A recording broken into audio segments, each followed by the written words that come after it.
근데 자꾸 사람들이 그렇게 얘기한다고요. 아까 이 사람 뭐라 그랬어요, 처음에? 하나님이 처리하실 일이 있고 내가 해야 될 일이 있다. 근데 사람들은 용서를 얘기하면 자꾸 초자연적으로 갑자기 내가 용서할 마음이 생겨서 마음이 넓어지는 거, 이렇게 생각하는 것 같다. 근데 그렇지 않다. 내가 할 일이 있고 하나님이 하시는 일이 있다. 내가 결정하고 내가 결단하고 기꺼이 용서하기로 마음 먹으면 그때 하나님께서 은혜를 베풀어 주시는 것이다. 이런 말을 하는 겁니다. 이건 성경적인 말이 맞아요. 우리는요, 인형이 아닙니다. 우리는 로봇이 아니에요. 우리는 소프트웨어 프로그램을 위에 쫙 깔아준다고 해서 뭔가 되는 게 아닙니다. 우리가 당위성을 알았으면, 그게 필요성과 필요성이나 당위 같은 말인데, 그걸 내가 알았으면 내가 그걸 결단하는 거예요.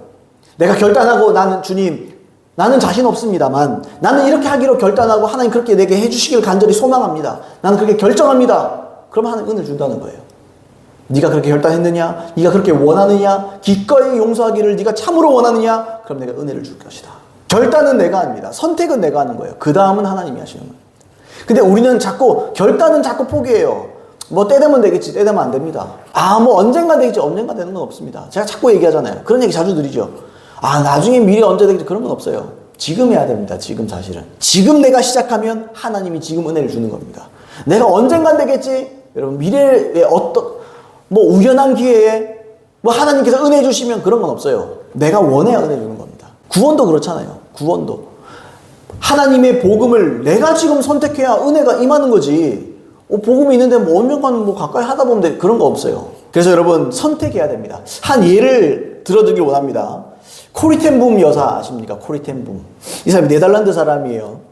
예, 네덜란드 사람인데 이 사람이 여성 최초의 시계를 이렇게 수리할 수 있는 최초의 여성 이렇게 기능사 기능인 그런 분입니다. 코리 텐 붐 여사. 이분이 이제 2차 세계대전 중에 살았던 분이에요. 이분과 이분의 가족들이 굉장히 그리스도인, 독실한 그리스도 집안에서 신앙생활을 하고 살고 있던 집안이었습니다. 근데 2차 세계대전 중에 독일 나치가 이렇게 난리 부렸잖아요. 근데 유대인들을 너무 괴롭히고 학살하고 이러니까 이 사람들이, 이건 아니다. 그래서 이분들이 숨겨졌어요. 집에다 숨겨주고 도망치게 해주고 돌봐주고 유대인들을 지켜준 거죠. 그러다가 체포됩니다. 독일 나치에 체포가 돼요. 그리고 엄청난 고통을 당합니다. 감옥에서 엄청난 고통을 당해요. 그리고 그 이후에 이분이 여러 나라의 유태인 학살에 대한 자기의 진상 증인이거든요. 직접 봤던 사람이니까 증언을 하는 거예요. 증언을 했습니다. 그러면서 이 하나님께서 오래전에 자기를 고문했던 자들을 자기가 용서할 수 있게 됐다. 하나님의 은혜로. 이제 그런 간증들을 했어요. 그런 걸 소개하면서도 매번 간증을 이렇게 한 겁니다. 그래서 간증을 했어요. 근데 어느 날 독일 뮌헨의 한 교회에서 그 얘기도 했죠. 여기서 이제 예배를 다 마치고 간증을 했어요. 그래서 자기는 용서하게 됐다. 이런 하나님의 은혜를 통해서 내가 그런 나치들, 그런 사람들에 대해서 내가 용서하는 마음을 가지게 되었다. 그 하나님의 은혜가 이제 그렇게 됐다. 이렇게 됐어요. 근데 이렇게 설교를, 간증을 쭉 하고 있는데, 아까 얘기했잖아요. 독일 뮌헨의 한 교회라고 그랬잖아요. 있는데, 이 회중 속에서 나치 친인의 장교가 한 명 앉아 있는 거예요. 그러니까, 코리 텐 붐 여사가 수용소에 있을 때 샤워룸의 출입문을 지키던 장교였던 거예요. 근데 그런 게 없잖아요. 다 벌거벗기고 그냥 씻기고 얼마나 수치스럽습니까? 그게 딱 발견한 거죠. 그러니까 자기가 간증하다가 쇼크를 받은 거예요. 내가 용서한다, 나 할 수 있게 됐다, 이렇게 고백했는데, 진짜 그 사람이 있는 거예요. 이 사람이 숨어있던 고통스러운 기억들이 딱 올라오는 거예요. 딱 건드려지니까. 자기가 벌거벗겨 다녔을 때, 모욕을 당했을 때, 수치심, 자기 언니가 거기서 죽어갔거든요. 그런 것들, 고통스러운 기억들이 떠오르는 거예요. 그러니까 그 사람을 딱 보고 간증을 하지만 간증하면서도 복수심이 타오르는 거예요. 내가 저거 죽였으면 좋겠다. 복수심이 불타오르는 거예요. 끌어오르는 거죠. 그리고 어쨌든 간증을 끝까지 잘 마쳤습니다. 마치고 나서 아까 장교였던, 독일 나치 장교였던 그 사람이 다 와서 그렇게 얘기하는 거예요. 악수를 청하면서. 자매님, 당신의 말씀에 감사드립니다. 나는 자매님이 말씀하신 것, 하나님이 나를 용서하시고 내 죄를 깨끗이 씻기셨다는 것을 믿습니다. 이렇게 말하니까 이 사람이 이제 도는 거죠. 와, 내 죄를 다 용서했습니다. 이 사람은 용서를 구한 것도 아니, 하나님 앞에 용서를 구해서 이제 씻겨줬다. 나치가 내가 그렇게 했지만 씻김을 받았다. 이런 말 들으니까 이 사람이 막, 그죠? 증오심이 막 생기는 거예요. 아, 이게 손을 막, 쥐어뜯을까 말이야. 뭐 그런 생각이 들었을 것 같아요.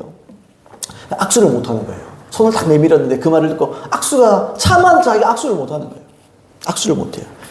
근데 주의 성령께서 이 고리텐 묘사에다가 마음에다 말씀하십니다. 뭐라 그랬냐면 콜이 내 손을 내밀어라. 그러기만 하면 된다.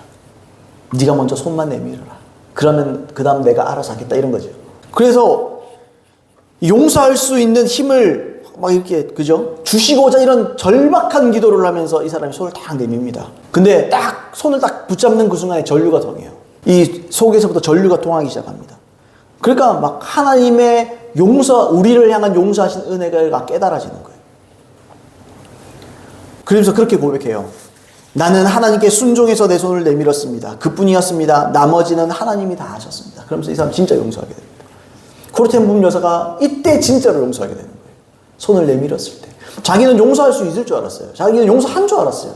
근데 그 사람을 딱 보니까 용서를 안 했구나를 알게 되는 거죠. 증오심이 막 생기는 거예요.